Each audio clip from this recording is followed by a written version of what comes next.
In this video, I'll show you how to lock apps or how to set a password for your apps on your OnePlus Nord CE6 or CE6 5G. So to do this, simply go into settings.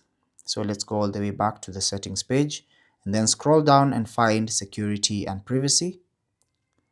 Then here you want to scroll all the way down and find app lock. So tap on app lock, and then at this point, if you've not set up a privacy password, you'll be asked to set one up. But if you've already set one up, you can simply select or enter it. So enter your privacy password. And then now you'll be able to come to this point where you'll need to enable this option to use the privacy password to access locked apps. So you want to tap on this toggle to enable it, and it's going to enable all the apps. And now you can select the apps that you want to lock. So go on toggling on all the apps that you want to lock. So find an app that you want to lock and enable it like that. So now once you go back and find an app that you've locked, let's say it's the Google Drive app that I've locked it, so, or let's find another app like Messages. Tap on it. You'll be required to enter your privacy password so that you can be able to unlock that particular app and start using it just like that.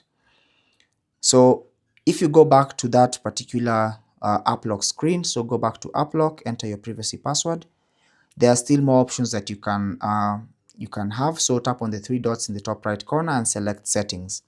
Here you can tap on privacy password, enter your privacy password, and you can be able to change the password and link other unlock methods like your fingerprint and face, and also verify for recently deleted photos by toggling on photos, notes, and my files, or you can even turn off the password.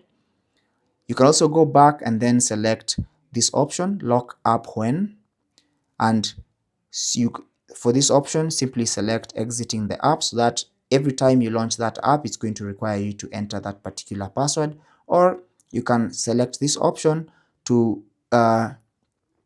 lock the app when you lock the screen. The other option that you have is to hide notification content, and this is obvious. The notification content will be hidden for all the locked apps, and you can choose to enable that or disable it, but you can leave it on just like that. But that's basically how to lock apps on your OnePlus Nord CE6 or CE6 5G. Now if you tap on that, and then you can continue using your apps, and as soon as you exit, you'll be required to enter the privacy password once again. If this was useful, leave a like and subscribe to the channel. Questions and comments down below. Until the next video, take care and God bless.